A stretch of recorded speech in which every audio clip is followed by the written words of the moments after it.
On this week's episode of the Modern Dealer Podcast, David and I are talking llama with Jimmy Neutron, Zoom meetings, AutoNation Express, CarMax Curbside pickup with our very special guest, Reggie Vaughn. All that and more on this week's episode of the Modern Dealer Podcast. Welcome in to episode 041 of the Modern Dealer Podcast. My name is David Farmer with Entice, and with me remotely is David Bertoncini. How you doing, David? Feeling great, man. I got the AirPods in today. You got your AirPods, AirPod Pro style for a while. Episode 041. Let's have some fun, regardless what's going on. Let's give it to them. A lot of crazy shit going on, absolutely. And I just have to say this now. Universal Studios, if you're a fan of that place, which I am, I love that place. They used to have a ride called Jimmy Neutron, and at the end, do you remember that? I do remember that. I do remember the ride. I don't remember being on it, but okay. I so do at recall. the very end of it, they have this little skit where I think one of the characters has magic or something. He's got a magic wand, and he goes llama, llama, llama, llama, llama, llama, and I have to think that this is. Every time I see you in your remote studio, llama. Well, the middle llama is actually different. The two on the outside are the same, but the middle llama is actually one that has like this really weird face on him. He's like you know, he was the oddball llama. So I am the oddball llama, as they would always say. But anyhow, what are you drinking there today, sir? So today I got Pike Place again. I mean, it's my standard. You know, I haven't been out shopping nearly as much as I might have before because we are all quarantined, right? Yes, we are under the quarantine. But you know, it's funny is this entire quarantine has changed the way we shop. I am now 100% basically doing all my shopping through Instacart. The CDC and the White House said this week, this is the worst week for you to pick to go out and to go to a grocery store, to a pharmacy, stay away from most public places. Although I do have an oil change actually scheduled today. I'm actually very curious to see how that's going to go down. I did call the dealer ahead of time. You know, it's a Toyota store, so actually our old Toyota store, AutoNation Toyota. So awesome. We'll be experiencing that. Maybe I'll get a little B-roll for next week's episode. For see how they're handling that contactless a handoff of the car when you're talking to an ASM, how they're addressing. And I would also be interested to find out too if they have any signage around the service drive in how to explain how they're going to be handling the turnover. If that's something that they're using to kind of not as a marketing standpoint, but like an educational standpoint. So when you go in there, you feel comfortable, you know what's happening. So when I made the appointment, I made it the other day, and I thought what I was going to do is this. My original plan was to go to like a Jiffy Lube and just pull in and get an oil change. But my wife was in the car with me. She felt very uncomfortable because the guy was just too close to the window. Yeah. And we just said, "Hey, baby's crying. We got to go." So we just like rolled out of the Jiffy Lube and we do have free maintenance with because it's still under the Toyota. It's still new, newish. Right? Yeah, it's a 19. Yep. So. But yeah, that's come crazy stuff there. But it's definitely changed the way we eat, drink, and shop. And my coffee today is just the old standard instant coffee. The instant coffee one, you just add and stir, but you can add a whole lot of coffee to it and make this really strong. So it's like the equivalent of a quadruple shot of espresso. So I like going low volume, but lots of horsepower. You go high volume. What's that, number 7 today? 1, 2, 3, 4. I think it might only be 4 or 5 today so far. And speaking of that, you can see that MDP Studios looks a little bit different today. This is actually our Zoom setup. I wanted to create something that was a little bit special and a little bit easier to be able to handle a Zoom type of meeting, which I think everybody is trying to figure out how to become an expert with Zoom. So I've actually moved. I mean, normally MDP Studios is right through this door right there. So I moved out to our conference table, got this all set up. I'll include some B-roll showing off how I have this set up, because I think dealers really need to figure out how can they really leverage Zoom in a very professional way. Microphone setup, audio setup, camera setup, just using a laptop or using a mobile phone. And I think those are some of the things that I want to talk today with our special guest, which is going to be on in just a few minutes. Well, it'd be, and we'll try to save some of that for our special guest, for him. But one thing would be good to bring up is actually Jay Smethwick's 360 booth. Sure. Great place to have a Zoom if you're going to be Zoom communicating with of course other dealers and your hierarchy of chain of command, and there's plenty of people to communicate with nowadays. But it's so funny as you and I we've been on Zoom for a lot longer than probably most of the 90% of the people coming on. And that's where I live in order to do business with dealers across the country. You and I both have been living here for a while already. Yeah. So it was like, hey, welcome aboard, everybody. They wouldn't have to wait for somebody to download it anymore. They're like, hey, you want to get on a Zoom? And they're like, what's that? Now it's like, you want to get on a Zoom? It's now it's a verb, which is for the call and also for what Zoom, it is. Zoom. Zoom, Zoom, Zoom. So let's just memorialize a little bit. I like to do this in every episode because I think maybe at some point in the future, we look back at the Modern Dealer podcast as we're living through such a crazy experience right now with coronavirus. Today is the 7th of March. Right now, it's almost 1 o'clock in the afternoon. I just did a quick check to see kind of where we're at. There's 378,000 cases of the coronavirus in the United States, 11,830 deaths, unfortunately.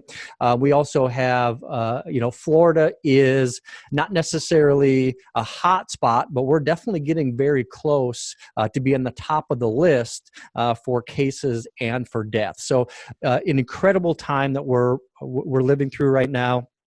I read or I saw a headline a little bit earlier this morning that Nissan just furloughed 10,000 employees nationwide. I don't know if I think that's nationwide. I think it's in the U.S., but that's a lot of employees. And I got a couple other stats that we're going to be covering a little bit later with our guest, Reggie, as well.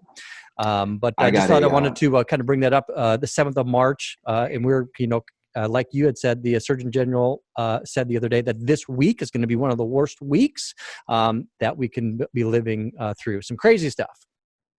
Yeah, I ran into, on my morning walk downtown St. Pete this morning, I ran into a former associate we worked with, finance manager, still current finance manager, that was furloughed from AutoNation. And, I've talked to some AutoNation GMs and stuff.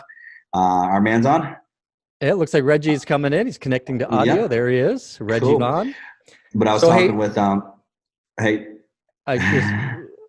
do want to come back to your story real quick, but we got Reggie. Well, welcome Reggie in. Reggie, there he is. How are you? Hey, we're doing good. Look at you on the golf course.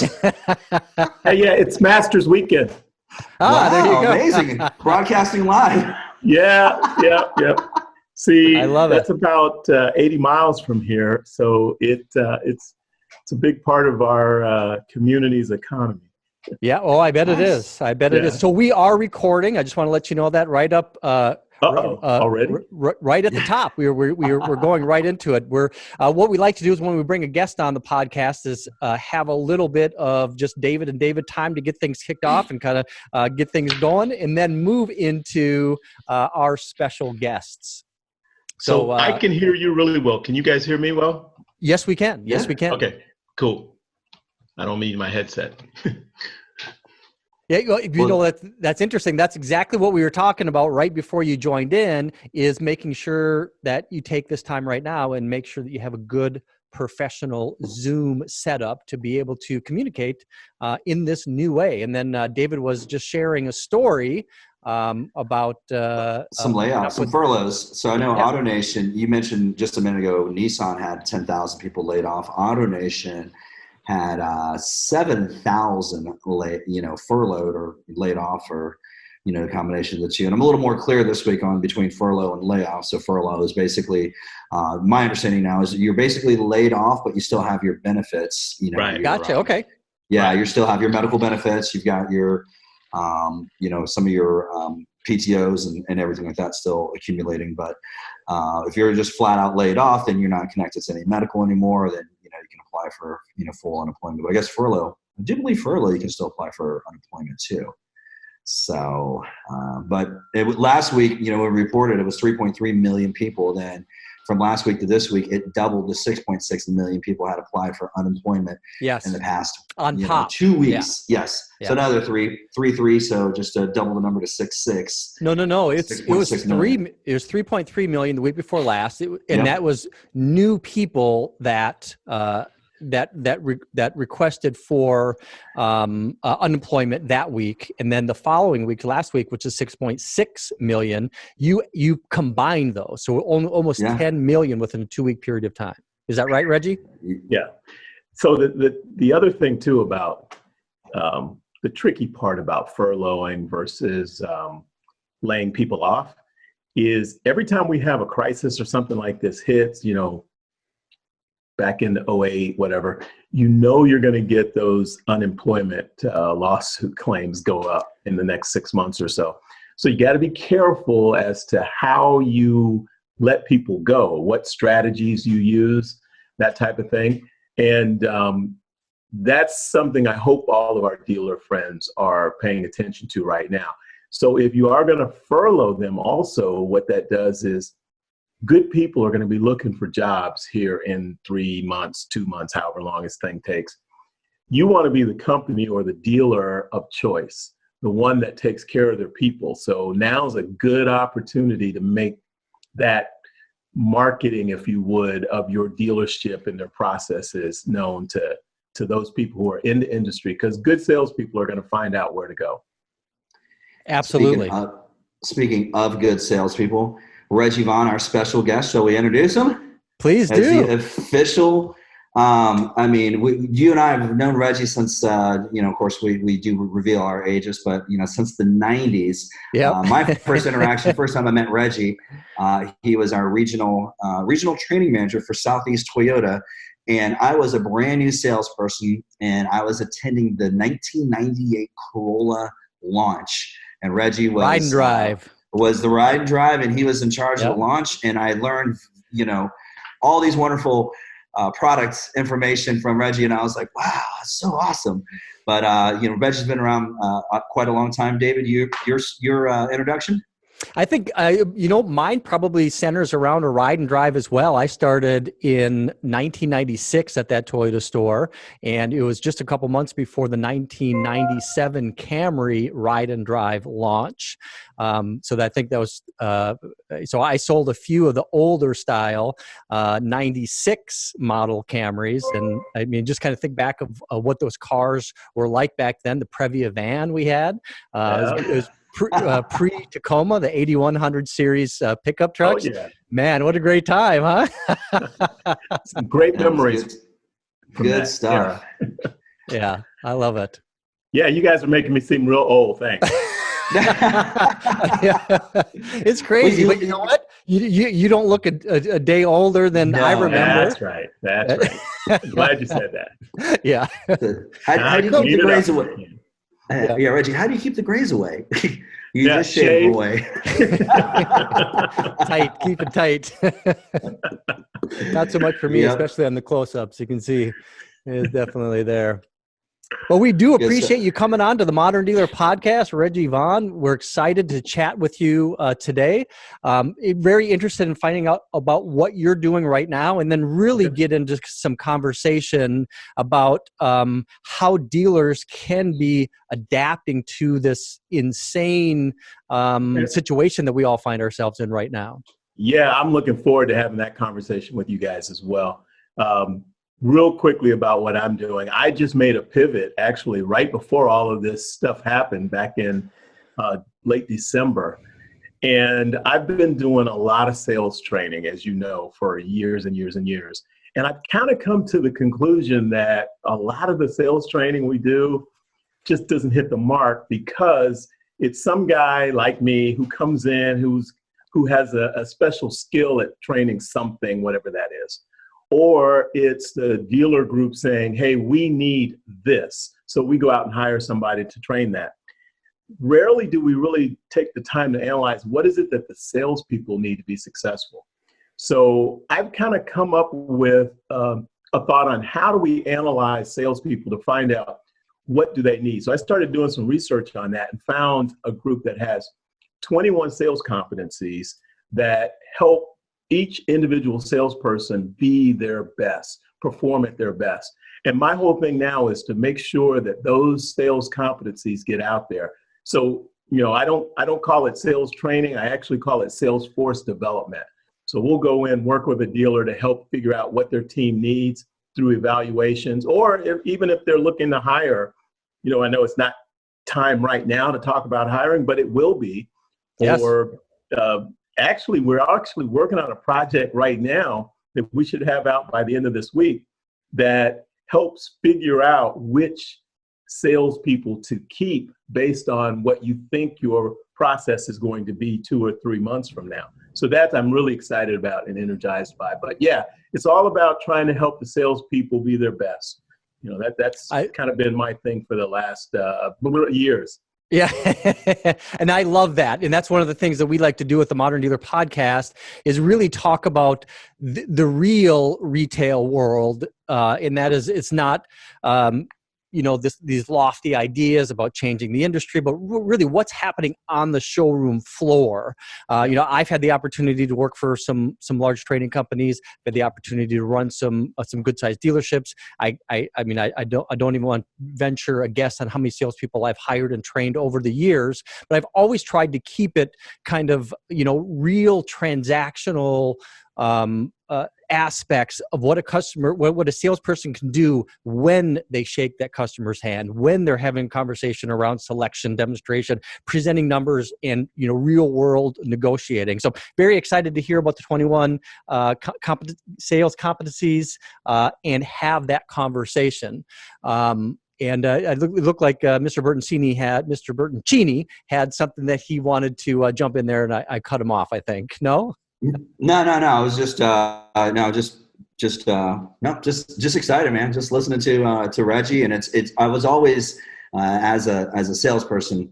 Reggie had actually mentioned making all this about the salespeople, and you got to think right now what these salespeople are going through with all these furloughs and layoffs and uncertainty of the future.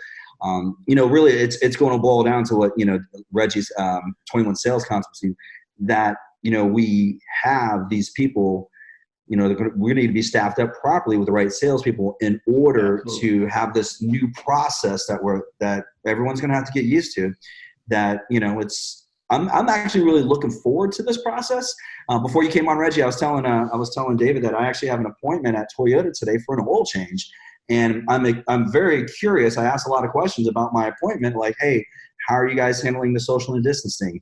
And the message was not very clear, and it's like, oh, we're going to sanitize your vehicle, but how am I actually going to hand off the vehicle to the valet or whoever's getting in my car? So I'm gonna actually record a little of my experience today, so we'll have some B-roll for next week, so it'll be some exciting stuff. But it's definitely going back to it's going to boil down to the salespeople and how this new process is going to change the industry. Well, I'll tell you one thing that I want to add real quickly. And it's my message to salespeople. And it's simply that it's all about the relationship.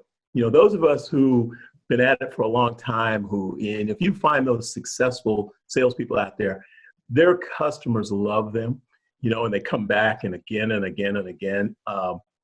So to have that relationship now is a beautiful time to be reaching out to those people who are part of your community, your database of customers, to just say, hey, how you doing? What's going on?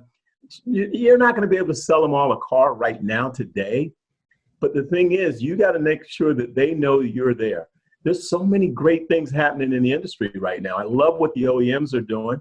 They're making it so easy right now to put off the payments. So just think about it. Right now, everybody's kind of pressured because they're concerned if they're going to be able to make all the bills, be able to pay all the bills this month. well, now we can defer your car payment out. I saw an ad last night. It's 180 days, before the first payment. And I was like, wow, great. Now you can use some of Farmer's techniques that entice and say, I'm going to go trade my car and get the money that I can get right now today and not have a payment for 6 months.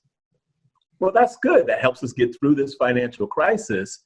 The thing is, we as salespeople have got to be talking to all of those people and let them know that we're here and we can help them. And it's all about really helping them right now as part of our community get through this. We've got to get through it together.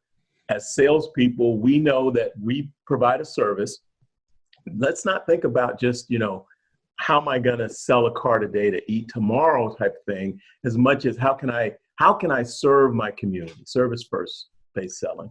I love that. And that actually, what's so interesting is that one of the things that we've talked about on the podcast over the last 6 months, or even longer now, but is how can salespeople leverage social media, the new realities of how we communicate, whether it's FaceTime, whether it's YouTube, whether it's through, Facebook or Instagram or any way, texting.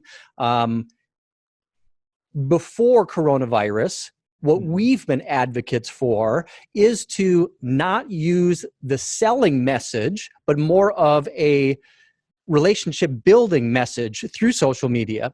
And I see it because I'm like hyper focused on how are dealers using social media in digital communication to create the marketing message for their dealership. And one of the things that I don't like, even as somebody that's grown up in the car business, is, hey, my name is David, come buy a car from me today because we got great deals. We got, the biggest inventory. We got the best facility. We got all this stuff. Come see me today if you're in the market for a car. I think that today, especially today, what salespeople need to be doing is reaching out to their community, their circle of influence through social media to talk about maybe what their dealership is doing for the community, how their dealership is making sure that they're putting the safety first of the consumer and building that relationship. And it's not about having a customer come in and buy a car right now today, but it's about letting, creating this, the safe space. So when a customer is ready, or if they're looking at making a decision today, right, I think that they're going to look past the salesy content and look for the dealer that is going to be able to provide that safe space, being able to put their needs first. I was actually working with the dealer this week, and they asked me, well, what would I do right now to make sure that we're communicating this message to the customers? And this is a recommendation I would make to every dealer out there right now: is leverage social media, specifically leverage Google My Business, and use the Google My Business platform to be able to share videos, share posts, share images of what you're doing to make it a safe space.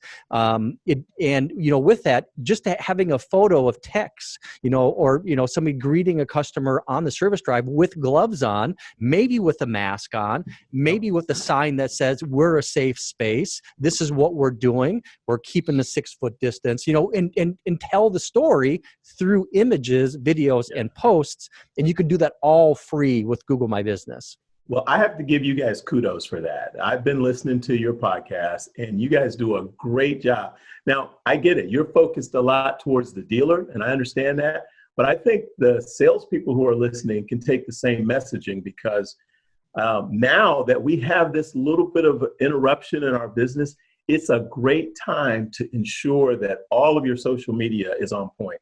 And as a salesperson, if you take this time to make sure that your Facebook, your Twitter, your Instagram, your whichever service you use is on point, and it's all about, like you said, creating the community. I'm not here necessarily to sell you cars today. I want to sell you a lifetime of cars. Yeah. But more importantly, my community, I want my community to know that, hey, here's some things that we're doing to help you. If you need any of our automotive services during this crisis or afterwards, we're here to help you. We as a team will get through this. You keep that messaging going. And it really, yes, I believe the dealers miss it too. because after I listened to your podcast on the whole idea of Google My Business, I started looking at some of my clients, and they don't have anything out there. It's like wide open, and I'm like, so I seemed like a smart guy going in and said, hey, you need to take care of this, But, for salespeople, they can do it too. Yes, they can. What I'm going to do real quick, I'm going to be David has something to say, but we're going to hold that until we get back from the break. We're just going to take a quick break, and we're going to come back and we're going to continue this conversation.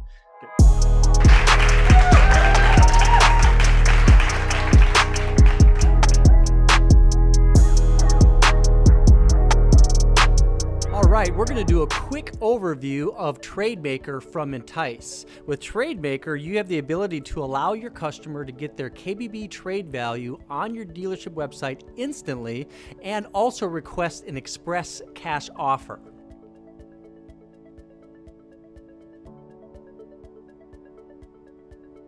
As you can see, the customer has the ability to upload images of their vehicle. We can incentivize the trade appraisal appointment visit with a custom Visa reward card. That is optional. Now we're going to share the Kelley Blue Book value instantly, and then the customer does have the ability to let you know what vehicle they're considering next, and also schedule the appointment at your dealership by selecting the day part, and time. We complete the process by providing a trade appraisal appointment or a trade appraisal certificate that includes the express cash offer requested notification right there. And this is where it gets really cool. Now your management team at your dealership is going to receive an urgent express cash offer request from our system with the customer's information, the vehicle information, and then also the actual images uploaded by the customer. Now, to complete the process at the dealership, all your management has to do is follow the link in the email, enter in the express cash offer you would like to make to your customer, sign it with your digital signature and password, and then approve the offer to be submitted to the customer. The customer is then going to receive an express cash offer email from you that includes the information directly in the email and an express cash offer certificate. So that was a super fast overview of TradeMaker featuring express cash offer.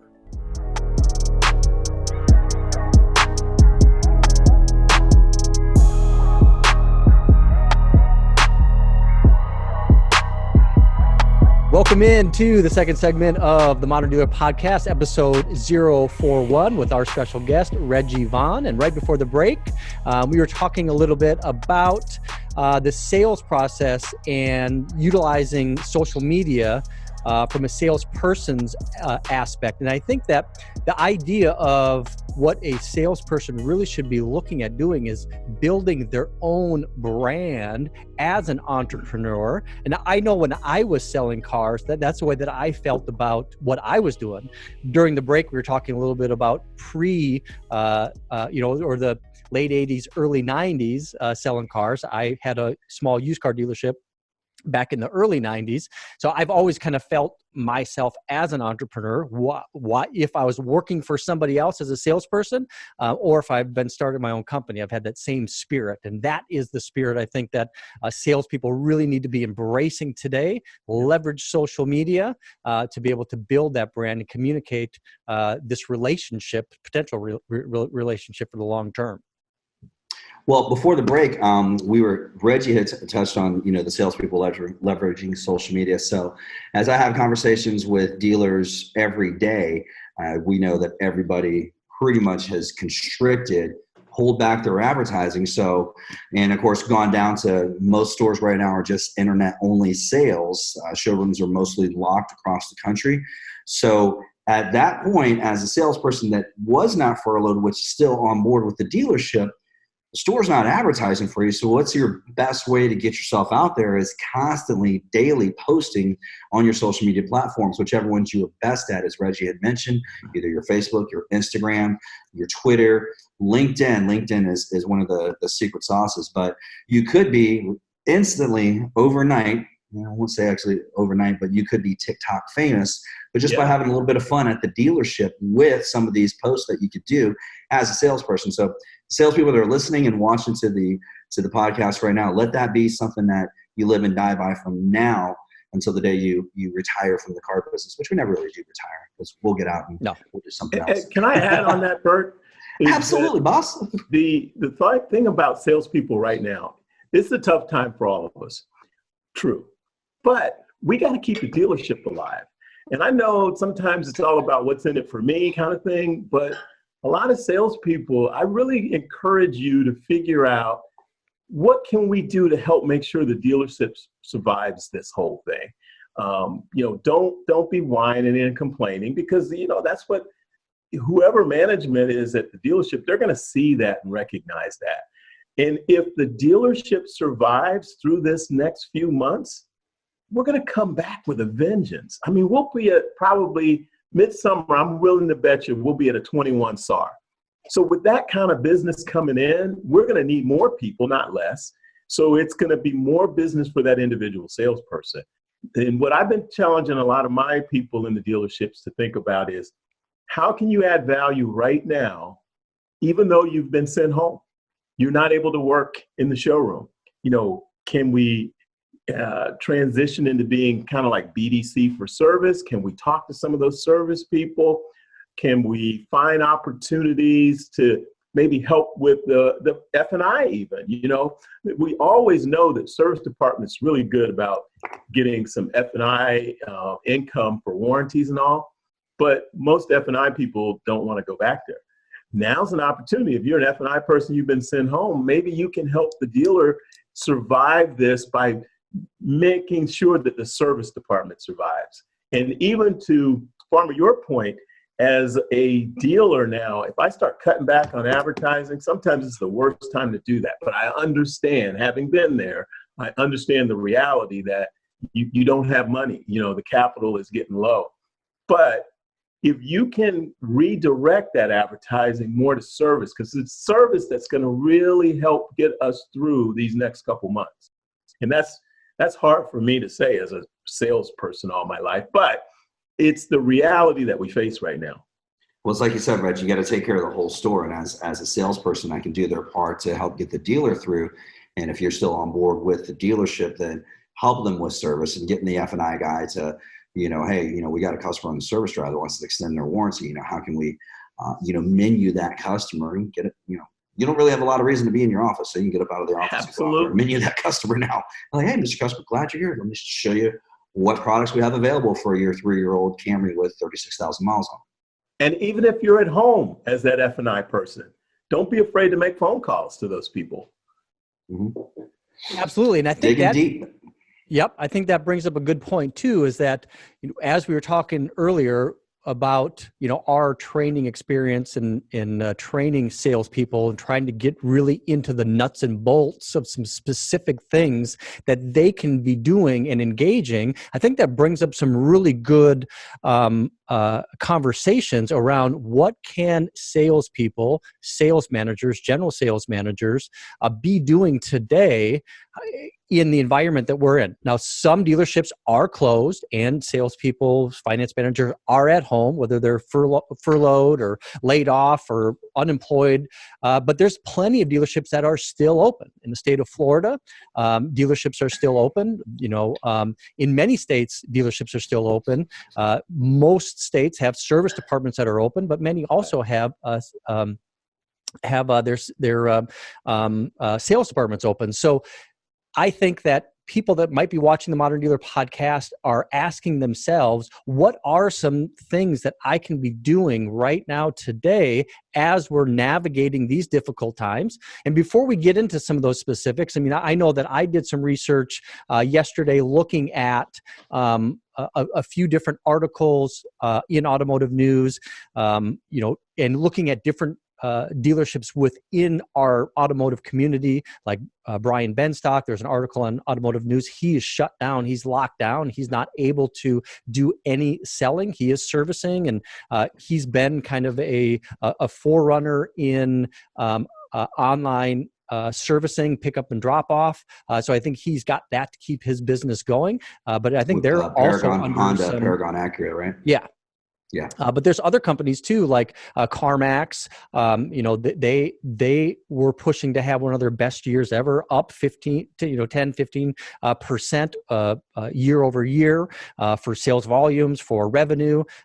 They're planning on 13 new facilities for 2020. They've shut all that down. One of the podcasts we featured CarMax on what they're doing on a full online retail process, where they're creating these sales offices staffed with up to 300 people, salespeople that are communicating with customers only over the phone or through digital means to sell people cars. They've accelerated that to really become their main way of selling cars. So I think now today, we can really start to think about what changes can dealers make today to make sure that their dealerships stay afloat, because we know sales are down 25, 30, 50, 70%.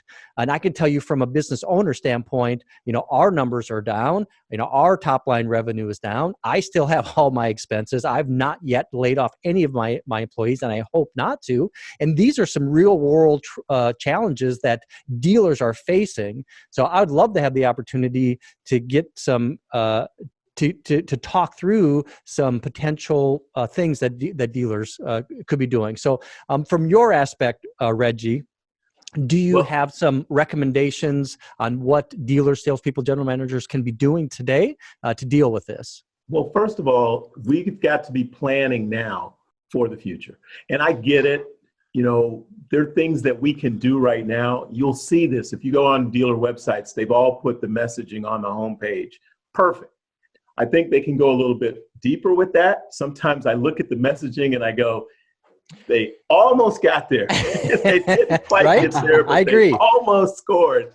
But no, the big thing is thinking it through and involving your salespeople and everybody in what that new reality is going to be. Because as a salesperson, you're now looking at, well, what am I doing? And you're kind of wondering where the leadership is coming from and what are they telling you to do. Leadership is not going to have the exact answer, but if they can start talking about building the future. Now, what you do, Farmer, with your business is on point, because you're now allowing us to do things virtually that we used to have to come to the dealership to do. I think our guests, our customers, are going to demand that when it's all over. Once they get a little bit of taste of it, it's kind of like Bert in his pizza story last time about his guy Tony makes a good pie. But if it's not touchless, eventually Mrs. Bert is going to say, hey, is it better to be safe than sorry? Or, and now Tony's out because we're buying pizza from a touchless point of view. What about us as dealers? Whatever happens now, whatever new things are happening, I can go online and buy my car. I can pick up my parts outside without having to go into the dealership. All of these new things that we're doing right now just to keep business going are going to become the norm for the guests in 2-3 months from now. So what do we design today to do that? You and I, Farmer, had a conversation a couple of weeks ago about the whole virtual selling. What tools are there available out there? And there's some out there. You mentioned some on your show before, where as dealers and as salespeople, we need to start taking advantage of. Video is so big. Mm-hmm. If we take the whole sales process, road to the sale, and went step by step with our team and said, how can we do this step online, virtually, without them having to come in? And get rid of the whole idea of, well, we've never done it that way. It won't work because I don't have. No, this is what they're going to want. How can we come together and figure out a plan to do it? I think that's. Go ahead. It's funny that so many stores are still saying like, well, that's not how we do it. And I'm like, well, the future is here. And what you've done before, you said that didn't work. Now it's going to have to work because this is how the consumer is going to want to buy. You move in the direction of the objection of the customer or move in what the consumer's habits are. And the consumer's habits are going to be, After 21 days, we're going to form a habit. And our 21-day new habits that we're going to form is like, I don't want to shake hands with somebody now. I don't really want to touch anything. Like, I don't want to touch this pen that somebody may have just held a minute ago. I don't want to touch the handles. There's going to be a lot of anxiety that people are going to have when they get back out into the market. And it's going to be a whole new mindset, which is going to be the new norm. It's going to be just like that movie I mentioned before, Demolition Man. It's going to be a kind of thing like that, but Murder, Death, it's going Kill. to be the now. Yes, Murder, Death, Kill. So it's going to be well, I think it's just going to be what it's going to be.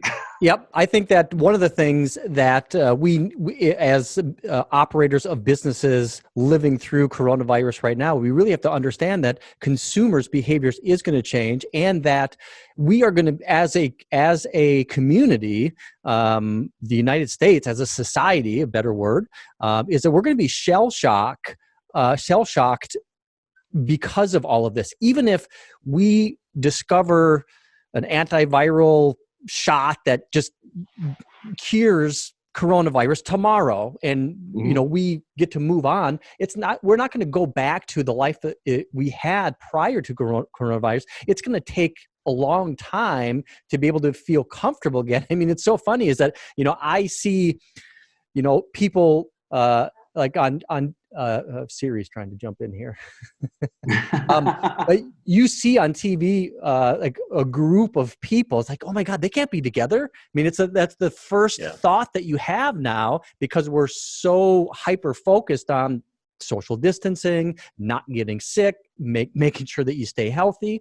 So it's going to take some time. So how is that going to affect the car business? I think we do need to really embrace the path that we are already on. We look at CarMax, you look at Carvana, you look at the digital retailing technologies, you look at the way that we've, as a society, have been utilizing technology. We just, as an industry, we need to embrace that. What's really cool is, my daughter is in her final semester of college to get her master's, and she works she's getting her master's degree in social work. So from a social work standpoint, the way that she has been learning this last year is to be able to have these communications, close quarter meetings, going through all of her education, in a small group of people. So they've now had to transition from the way that they've taught and the way that they've learned into doing it through a Zoom meeting. So they've already adapted. So society has already adapted to use Zoom. We're using Zoom right now, and we're having a fantastic conversation where I can look you in the eye and we can have this, three-way conversation or multiple person conversation. We're doing the same thing with, my team here. We have our meetings over Zoom. So I think that's one thing that salespeople, sales managers, and from a process standpoint, and even from a sales education standpoint, is how can we use Zoom today to conduct business? Can we do a presentation of numbers? Can we negotiate a car deal? Can we educate somebody on the value of a service contract? Can we do all those things? Absolutely, yes, we can. Does Zoom cost anything? Not really. You can get the free version or you can get a paid version, but you have that ability. FaceTime, there's so many different things that we have just available to us. It's just a different way to communicate. So I'm gonna give you two things to envision off of that. The first one is this: envision 4 months from now, there's an office in the dealership that has the webcam and it's all set up, and it's there to help the salesperson and or the F&I or manager, whoever needs to interface with the guest, be able to walk them through the entire process virtually. And see, what we miss right now is we do virtual, but we do it as they communicate, and then we wait to get that communication, and then we communicate back to them. Instead of what you just said, let's do it together. Because this is one of the things I've been telling dealers for the last year and a half. The number one biggest hour of the day that people shop your dealership is like 10 p.m. And you're not open. Yep. So what do? How can you be open at 10 p.m.? Can you take a salesperson who's worked all day and maybe give him a few hours off during the day so that he's manning your store, if you would, at night. And if he has this type of setup, he or she can use their knowledge of the business, the solutions available to your guests to help the guests make an intelligent decision. And what that will reduce is really the second biggest complaint after it takes too long is that I had to start over when I got to the dealership, because all that stuff I did online, I don't know where it went, but they didn't know of anything when I came in. We could reduce those too in one shot by just putting someone there when the guest is there at our website, knocking on our door saying, hey, do you have it in blue? Simple and easy. Yep, I love that idea. And that's one of the things that I wanted to do by moving out of the Modern Dealer Podcast studio today and just bring it to into our conference room, is to look at different ways that a dealer can do the same thing, where they can create this virtual experience for customers and for a salesperson to be manning that. So they don't need to invest in any major technology. You can get Zoom free or cheap. You can, if you wanted to really embrace it, we talked a few weeks ago about utilizing, something like this. I think this is a fantastic setup. I think now you can get it for just over $200 or $200 or less, but it's a great little setup. I mean, I'm almost doing a commercial for it, but Shure MV88 gives you great audio, right through that microphone right there. You can use this as a tripod, and you can Zoom directly with the Zoom app right on right on your iPhone, or you can use it to be able to communicate and do a full walk around presentation with this piece of technology. Free or inexpensive ways to be able to use the technology we have right now to embrace into this process. And one other thing I wanted to talk about that is that, we as a technology provider in the digital retailing space, one of the things that I think makes us unique is really understanding that we are not looking to replace the sales experience with a button. We don't want to provide, and this is me speaking, for my company, is that we don't want to provide a salesperson-less process where a customer just goes through like buying a pen on Amazon. What we want to do is we want to help facilitate the conversation, and we want to involve a salesperson in the process, but providing the transparency to be able to do all the research and create an express process. So anyways, the salesperson, I think, is something that's not going to go away anytime soon. It's not going to get replaced by a vending machine. We've been talking about this for 30 years in the industry about getting rid of a salesperson. It's not going to happen because it is the relationship. Do you agree? I do. And I will say this, though. Our role as salespeople has changed a little bit. Before, we were the knowledge bearers of the product. And, so product knowledge, I remember when I started with SET, all we did was product knowledge. And I was constantly on my superiors to say, hey, we got to do some process training too. This product is good. I mean, we have a sound product, but as the internet came along and now consumers will get the product knowledge. However, they still need us to help find the right solution for them. And it's really salespeople have to take that upon themselves and say, what do I need to know differently to be able to help solve your transportation needs? What I got to understand your transportation needs, why, and that type of thing. And then understanding the solutions that we have available. That's where they're going to add value. That part never goes away. I mean, I think we'll always have people involved in the sales process. It's just what we're doing in the sales process is changing a little bit. Yeah, one of the things that we've talked about in the Modern Dealer podcast over our 41 episodes is salespeople really becoming a process expert versus a product expert. So it's like, and what does that mean? Well, I think what that means is, what can a salesperson do to add value? You just mentioned a few moments ago that the number one problem, or the number one complaint about the sales process, is that it takes too long. The second is that whatever I do prior to coming to the dealership doesn't transfer to my experience at the dealership. So I think the role of a salesperson is to be able to make sure that that does transfer over, and that we address that. So maybe our needs assessment isn't, are you looking for something bigger, smaller, 2-door, 4-door truck or SUV? It is, how much research have you done online?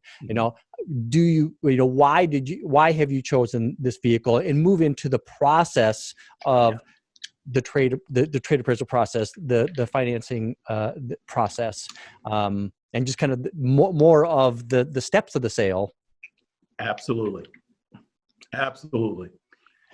So one of the things that we kind of touched on a little bit, and I think we are going to make this a 3-segment podcast. We got a few minutes before I have to make a hard stop. But one of the things that CarMax is doing to change their business model is they've created a curbside pickup.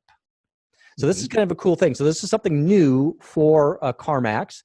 So they're creating a touchless process, or a contactless selling process and selling model. I think that's another thing that we could look at and recommend for dealerships. So innovation is always stealing something from another industry. Oh, yeah. So right now you look at the restaurants. The only ones that are making it are those that had the drive-through. And basically they had that process earlier.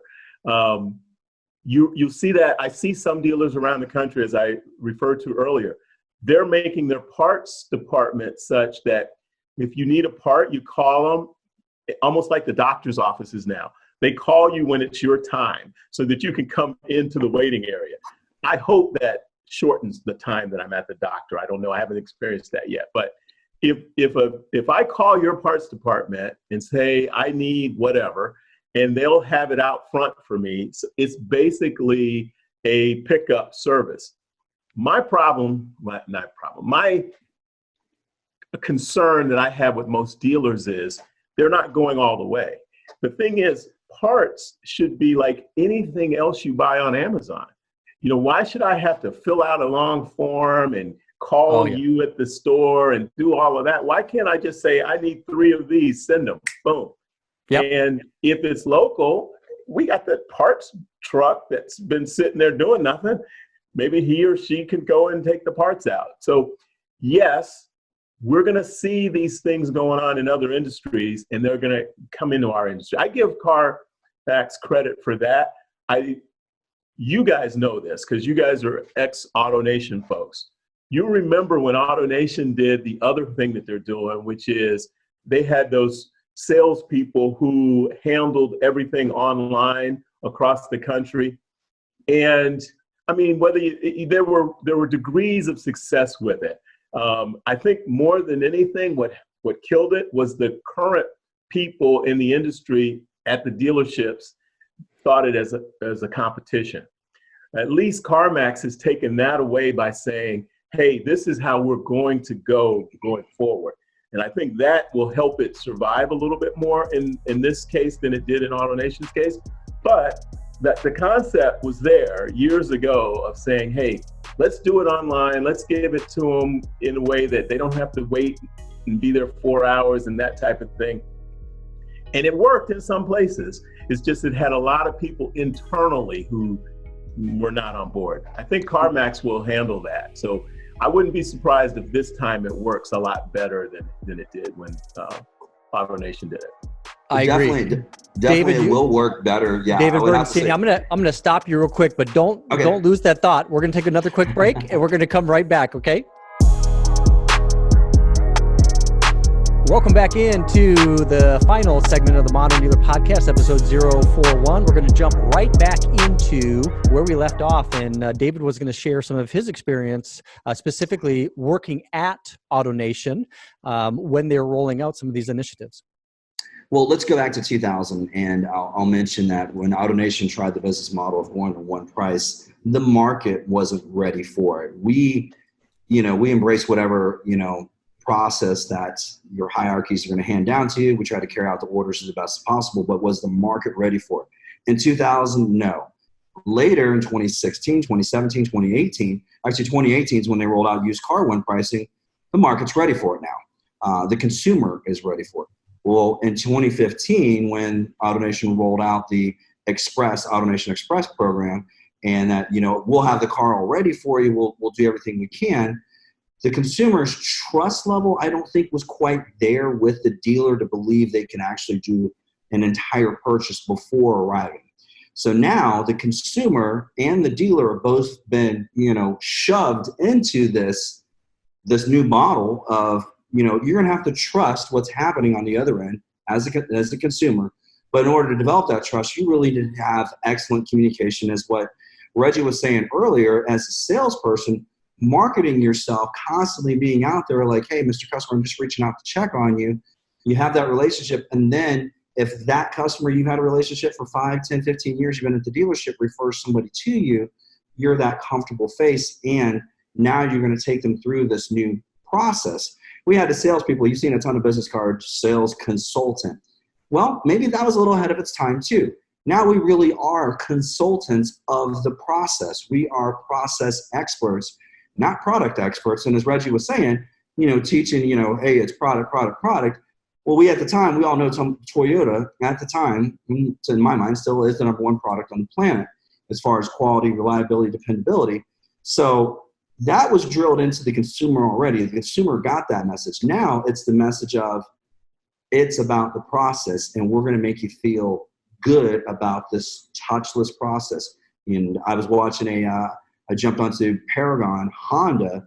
I just looked at one of their latest posts from up there from New York of how they're doing a delivery. And I saw them, the salesperson did, hey, this is, Fernando from Paragon Honda. This is Miss, Smith. She just bought a brand new 2020 Accord. And you put the camera inside the Accord and everything is wrapped in plastic, just like when it came off the truck. It looked like it was pre-PDI, but the dealer did do their PDI. They just put a plastic cover on the steering wheel, plastic cover on the visor, plastic cover on the seat, plastic cover on the shifter, plastic cover on the wheel. I mean, all these things to make that customer feel good, and they're putting it out there. So, Mr. Customer, look, this is our delivery process. And the customer said, I did everything online. The salesperson brought it to my house. I'm excited. I'm happy. Salesperson had a mask and gloves on, but shirt and tie in the neighborhood, in the Bronx, in New York, delivering a car. That is what's going to have to be the process of what it's going to be nowadays. I like that. Bert, what is so powerful about that is the visual image. It's all about how you make us feel, not really what you say. So when you watch that type of advertisement, you can see what's different than what they were doing before. I never saw that on the car that I got delivered, the steering wheel wrapped or all of that stuff wrapped, or the guy with the mask on. But as long as we see that, it doesn't even matter what they say. The vision of that's going to be in our head. Hey, Paragon Honda is doing something different. I want to be a part of that because they're taking in consideration my health when they deliver a car to me. That's where I'm going. That's my dealer. I love that. And really Absolutely. What happens too is that you're sharing that information, whether it's social media posts that is free, or it's part of your advertising, or it's on your website, and you're kind of moving past this whole idea of, now it's a great time to buy because, but instead you're focusing really on the solution. It's like, this is how we do business. And then when a customer is thinking, you know what, it is time for me to buy a car. I know that I want to buy an Accord. Where do I want to buy it from? Well, I tell you what, those guys down the street at Paragon Honda, I know that when they deliver the car to me, or first of all, they will deliver the car to me because I've seen it, and that they're going to deliver it in a way that's extremely respectful to the way that I want to protect my health. So I love that. So one of the things I want to kind of get back to what we were chatting with right before the break is you think about, our shared experiences with, both David and I were selling cars at a Toyota dealership. late 90s. It was purchased by AutoNation, one of the first early acquisitions. I think it was one of the first 10 acquisitions, and then go through that changeover from a private cap to a public dealership. And then, Reggie, you worked at Southeast Toyota. You also worked at AutoNation to help develop some of these. So actually, I was a consultant. Okay. Independent consultant but I worked exclusively for AutoNation as a consultant for about 5 years. So right, Reggie, you were a process specialist. You were not a consultant, you were a process specialist. Yeah. Which meant I was one of the first to go. No. Right? Yeah. But I was able to be a part of a couple of the programs that you're talking about, yes. So what's really cool about that is now we have this experience of, big corporation trying different and exciting things to try to really create a new process for to engage with customers the way that they want to be engaged with. So there's some big lessons that dealers today can learn from what didn't work with AutoNation around that process. And I know that's one of the things that you were mentioning too, David, is, and I think we talked about this a few months back, is what that process was, where a customer could reserve a vehicle online, but that didn't really translate into the experience at the dealership showroom as it was kind of supposed to. So is there any big takeaways from your experience, Reggie, that you can, that we can give as lessons of maybe what not to do or maybe what to try again? Well, I'll tell you, and I think you're talking about the Express program, which was very innovative. I want to say it was probably back in like 2014, 2015, somewhere in there. And yes, they had you go online, you did the whole process online. And when you came to the dealership, you were not going to be there more than 40 minutes because the time was spent looking at the vehicle and then doing the paperwork and getting out. Well, again, we drove down to the 5-yard line, but we didn't score. We kind of left it there of, that whole transaction of coming into the dealership and going into F&I created more hassles than it needed to, because we could have done that online as well. Yes, they did have to look at the car. And yes, we wanted them to come to us. So that, and then I think the other thing that really, I won't say that hurt that program really, was that, again, the dealership personnel, they selected 1 or 2 people to do this. And those 1 or 2 people were usually not the right people. And they were not of authority, meaning the sales managers didn't kind of back it. The sales managers believed that, get them in here and let me try to bump them on the price. And that's what my job was as a desk manager. So this was contrary to what I was going to do because the pricing was already done. We did have some customers, though, who loved the process and thought it was great, which was encouraging. It just wasn't enough, I think. And the thing with AutoNation is so big that it's good in a way because now they can try a lot of things. They get a little incubator over here and they try something. It's just sometimes once they take it and try to say, okay, we're going to do this in the masses, the rest of the organization wasn't ready for it. And it would, squash some very good ideas. I can tell you 3 or 4 things that I thought were awesome that they were doing that are now happening. The deal that CarMax is doing, the Roadster concept is something that they tried back a few years ago in a small group that really is starting to take off now because the Roadster contact allows you to be touchless and do all these things that we're talking about our process is going to now.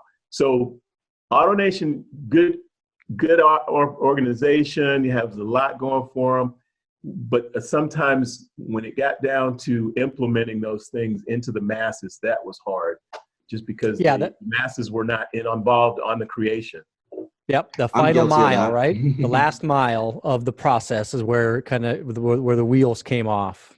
Yeah, I'm actually guilty of being one of those sales managers, which at the AutoNation Express program, we we did not give those designated people from the internet department any horsepower to make any decisions. And, when they came to us for a decision, of course, we were thinking old way that, we didn't want to evolve at the time. And we just said, no, just get the customer in here right now. We'll appraise the vehicle when it gets here. We'll finish that part. Let's just save that little bit to get that extra bump. But now it's like, you can't do it that way. You need to just get really good at gaining the customer's trust and that Mr. Customer.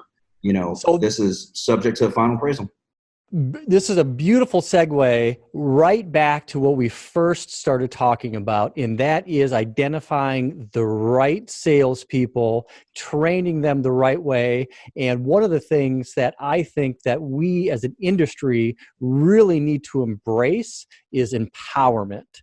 Now, my last retail experience, I had the opportunity to open a large, it's a 77,000 square foot Toyota store, fringe metro market, not too far from us here. But when I was the number one employee of the dealership, the first employee of the dealership, we didn't have glass or tile on the showroom floor. When I was hired, I had the opportunity to build an entire dealership sales department, F&I, BDC, and build it from the ground up. I did it with salespeople that never sold a car before. So we hired 36 salespeople. I had 3 teams of 12 people. I had an 8-person BDC plus a BDC manager, 5 people in F&I that worked very closely with our team managers. And we excelled. This was in 2007. We sold 1,000 cars in the first 90 days, something I'm very proud of. We did it profitably.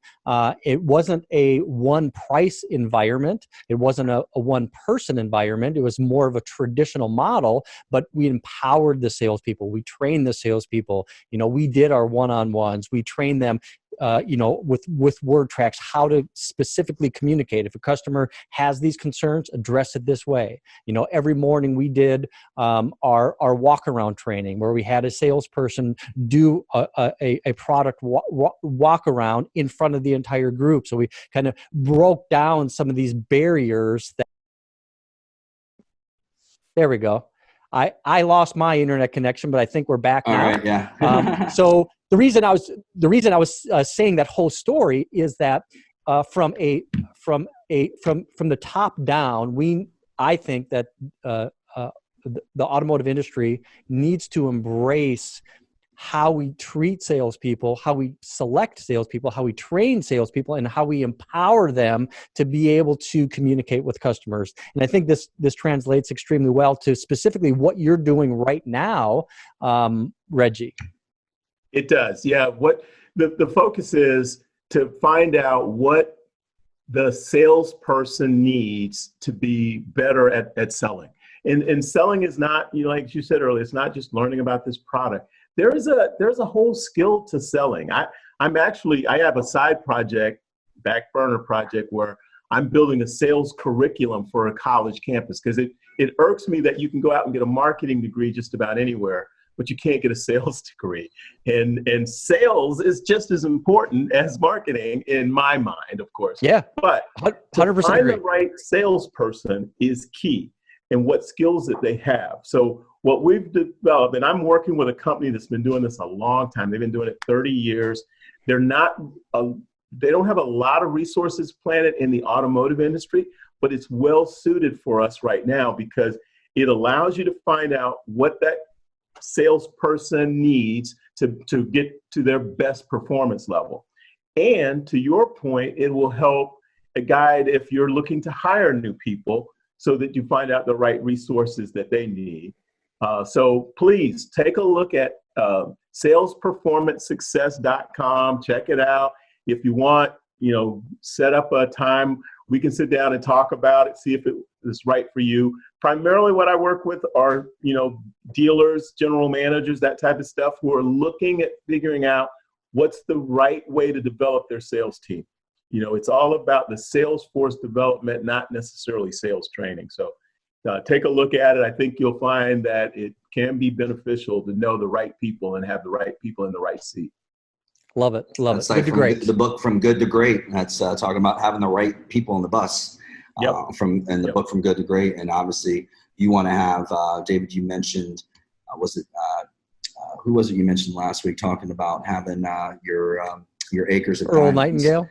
Earl Nightingale. Right? I can't believe school. he doesn't know Earl Nightingale. I know. How can you not know Nightingale Conan? Hey, I know it. I just, come on, man. I forget things. I'm old. Yeah.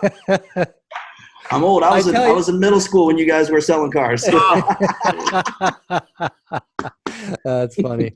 All right. So I tell you what, we could sit here all day and talk through online retailing, digital retailing, selling cars.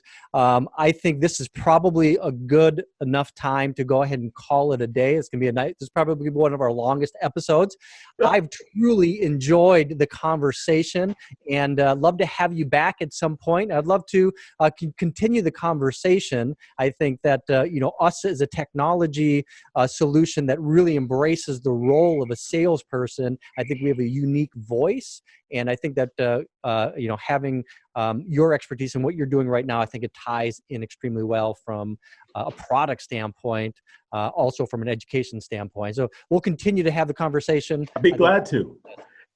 Can I add one Reggie's tips before Bert starts his? Oh, yeah. Let's do it. I love Reggie's tips. I'm probably going to say one that he was going to say, but that's okay. And it goes back to something you said a few minutes ago, Farmer, about using the technology, Zoom and all that kind of stuff. The biggest thing right now, guys, and the dealers out there, general managers, everybody, is communicating to the team what's going on. Even if it's a tough message, even if you don't know what you're going to do, you got to communicate with them often. So if your team is at home because they're not able to come into the showroom, use a Zoom meeting. Have a 8:30 meeting. At least you know that they got out of bed that day. But have a meeting where they get to understand what's going on, because without the communication, they're going to make up their own things. Their own thoughts are going to get crazy. The sidewalk sales meetings are going to go on, and it's much harder to control that than if you sit and talk with them for 5 minutes. I love that. And another thing too with that is, when you're training somebody anything, and I think as well as anybody, it's getting them comfortable with actually doing it. It's like getting somebody on a Zoom call today. A lot of people are fearful of actually doing it and sharing their face, being on camera, because it's part of the unknown. So maybe now is the perfect time to leverage Zoom. Do a sales meeting just between your peers to make you feel more comfortable, and then that could translate into like a new skill. Absolutely, I love that. So with that, let's go ahead and move into Bert's 3 tips. Ding. 1, 2, 3. But of course, before we get into those tips, I do want to make sure that if you are new to the Modern Dealer Podcast, this is your first time catching our episode. This is episode 041. You may be listening to us on iTunes or YouTube. If this is your first time and you do like where we have our message, then please be sure to subscribe, share, and turn on notifications. Ding. And make sure, because you'll get the latest contents and releases of episodes and such. But moving into my 3 tips. So actually, Reggie, you gave me an excellent tip. As you mentioned earlier, tip number 1 is, before the salespeople, it's all about the relationships and communicating with your previous customers, reaching out to them, letting them know, hey, we are open for service. And if you like, you can make an appointment with me and I can sell you a car. Tip number 2 is, like Reggie said earlier, leveraging social media. As a salesperson right now, your dealer's not advertising for you, so you need to advertise yourself through social media. And tip number 3 is actually, Reggie was talking about earlier, was having 4 months from now, having basically communicating like almost a little studio in the dealership that you do a lot of stuff from this studio. Could be a 360 booth. You can utilize, if you have a 360 booth, utilize that in between photo shoots, but make that your studio at the dealership. And you can host a lot of things from that little dealership studio. You can have, ABC, Toyotas, whatever, some fun fact of the week. You can do whatever you want to do from that little studio. So that's my 3 tips, and that's all I got to say about that. I like it. So episode 041, getting things wrapped up again. I appreciate your time very much, Reggie. Thanks for joining us. I look forward to possibly doing this again. So for David and Reggie. Reggie. that's a wrap.